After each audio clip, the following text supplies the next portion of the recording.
వార్తలు చూస్తున్నారండి ఈరోజు చూస్తున్నారా? ఏంటి ఎట్లా ఉంది రాజకీయం ఏపీలో? ఏం బాగుంది, ఏం బాగోలేదు పరిపాలన. బాలా ఎందుకని? ఏమి ఇచ్చాడు అన్ని అనుకున్నాయని ఏమైనా ఇచ్చాడు అసలుకి ఇంతవరకు ఒకటి కాడ ఇవ్వలేదుగా. ఏదో 4-3 వదిలాడు. ఈ పిల్లలకి ఫీజు రిమార్మెంట్ అన్నాడు, జగన్ వేసి ఆపేసాడు. ఆయన ఇచ్చాడు అసలుకి ఇంతవరకు ఇలా. ఇంకేంటి పరిపాలన? ఒక్కదానికే పరిపాలన బాగా మీకు? మరి ఇది ఇది ఆదర్శి కార్డు తీసేసాడు కదా హాస్పిటల్ది, ఆరోగ్యశ్రీ. మరి మనుషులు ఏం ఎట్లా పోతే బక్కోళ్ళు వాళ్ళు వెళ్తే లక్షలు కట్టమంటారు. ఎన్టీఆర్ వైద్య సేవ అని పెట్టారు పేరండి, పెట్టారు. ఏముంది ఏ హాస్పిటల్కి వెళ్ళినా మాకు లేదంటున్నారు కండి. ఏ హాస్పిటల్కి వెళ్ళినా మాకు లేదంటున్నారు. అది అదొకటి. దానికే ఇంకా బాగలేదు మీకు పరిపాలన? అదేంటి అన్నింటిలోనూ పరిపాలన. అన్ని రోడ్లు వేసేసాను అన్నాడు. ఎక్కడ వేసాడు? 7 రోడ్లు కాడ ఇలా ఎక్కడ వేసాడు? ఇప్పుడు మా పక్కన మద్దూరు ఉంది, మద్దూరు రోడ్డు వేయలేదు. ఇటు ఇటు దిగుని వేయలేదు. అన్ని గోంట్లేక ఎక్కడండి రోడ్లు బాగా. ఒక రోడ్డు వేసాడు, అక్కడ రోడ్డు వేసాడు. మాస్క్ ప్రస్తుతం ఖజానా ఖాళీగా ఉంది, కొంచెం టైం పట్టిద్ది అంటున్నారు కదా.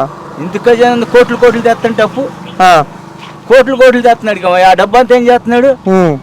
సంక్షేమ పథకాలకి ఇస్తున్నాం అంటున్నారు కదా. సంక్షేమ పథకాలకి ఇస్తున్నాం అంటున్నారు. సంక్షేమ పథకాలు ఎవరు ఏమి ఇవ్వాల. రైతులకు యూరియా అన్నాడు, యూరియా ఇంతవరకు అంతులా. ఎనుగు బేడు కొనాలంటే ఎంత అవుతుంది మాకు? సొసైటీకి రావట్లా. అది ఆయన పరిపాలన అట్టుంది. సరే, గతంలో ఆయన ఉన్నాడు, జగన్ ఉన్నాడు, ఇప్పుడు చంద్రబాబు గారు చేస్తున్నారు 4వ ముఖ్యమంత్రి. మన తేడా ఉందా? ఇంత లేదు. ఇప్పుడు పోయినసారి 3 రన్నులు చేశాడు, ఇప్పుడు 1 రన్ చేస్తున్నాడు. 4వ ఎడతా. ఇప్పుడు ఆయన కన్నా ఈయన పగలు తీసిందే ఉంది. ఆయనే బాగా చేశాడు. ఆయన విధ్వంసం అంటగా చేసింది. జగన్ ఉన్నప్పుడు విధ్వంసం జరిగిందంటగా, రాష్ట్రం అంతా నాశనం అయిపోయిందంట కదా. ఆయన అల్లరి చేసుకున్నాడు, ఈయన అల్లరి చేశారు.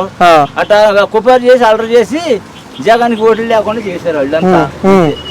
అది నిజమేనా? జగన్ నాశనం చేశాడా రాష్ట్రాన్ని? అప్పులు పాలు చేశాడా? ఎక్కడ చేయరా. ఆయన పేదలను బాగా చూశాడు, అందరికీ అందజేశాడు. ప్రతి ఓటు వెళ్ళి నొక్కిన డబ్బులా తెచ్చుకున్నారు. వీడు ఎవరికి వేసాడు డబ్బులు? ఎప్పుడు వేసాడు? ఒక తడవ వేసాడు. రైతు భరోసా అన్నాడు, ఒక తడవ వేసాడు. 20,000 వేస్తానన్నాడు, ఒక తడవ వేసాడు.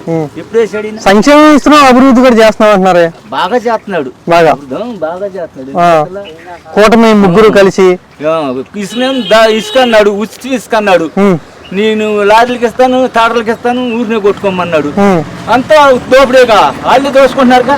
దోపిడీ ఉచిత ఇసుక కదా, మీకు ఎంత కావాలంటే అంత తెచ్చుకోవటమే. ఎవరికి ఎత్తున్నాడు? ఇప్పుడు లారీ ఓనర్లు డ్రైవర్లు కాడ ఉండేది అడుగు. వాళ్ళే కంటే చూసుకునేది. ఊరికి ఒక 20 మంది 5,000 అమ్ము దొంగతున్నారు వాళ్ళంతా. ఎవరి కాడ తోసుకుంటే ఇసుకనే. జగన్ పరిపాలన ఏమైంది? ప్రజలకు పెట్టాడు ఇసుక అమ్మి. ఈయన అట్ట కాదుగా. ప్రతి దాంట్లో కూడా వాళ్ళు ఉన్నప్పుడు అంతా మోసమే, అంతా స్కామే, కుంభకోణాలే. మేము ఉంచినప్పుడు చాలా బాగుంది అని అంటున్నారు కదా చంద్రబాబు. ఎక్కువ కుంభకోణం ఉంది అసలు. ఇప్పుడు ఇసుకలోనే కనపడుతుంది, ఎక్కడికి పడిపోయి చేస్తున్నాడు. ఇప్పుడు ఊరికి 4 ఉండారండి. అదే 30 లక్షలు 20 లక్షలు అంటున్నారు. వాళ్ళు చోరుకుంటున్నారు. అందరికి ఇతర పార్టీ వాళ్ళకి పోసుకోమన్నారు, లారీలకి. కడమ పార్టీ వాళ్ళకి లేదంటున్నారు. ఏంటి ఆయన పరిపాలన? మొత్తంగా చంద్రబాబు గారు ఇప్పుడు వచ్చి 15 నెలలు అవుతుంది. మాది మంచి ప్రభుత్వం అని చెప్తున్నారు. పవన్ కళ్యాణ్ గారు అది చెప్తున్నారు, మాది మంచి ప్రభుత్వం, కూటమే ఉండాలి, జగన్ ఇక రాడు అంటున్నారు. మీరేమంటారు? జగన్ వస్తాడో ఆలోచించలేండి. ఇంకా 2 సంవత్సరాలు టైం ఉంది కదా. ఇంకా 3 సంవత్సరాలు ఉంది. 3 సంవత్సరాలు ఊరిని వచ్చేస్తాడు. జగనే వస్తాడు. ఈ దెబ్బ మళ్ళీ జగనే లేదు రానివ్వు అంటున్నారు కదా. ఈడే రానిస్తాయి ప్రజలు. కాదు మొన్న గెలిచాడు ఈయన దొంగ. ఇది ఈ మార్చేసి మ్యాపీ చేసి గెలిచారు. వీళ్ళు ఓట్లు ఎత్తే గెలిచారా జనం? ఓట్లన్నీ జగన్ మొన్న వేసిన ఓట్లన్నీ. ఓకే.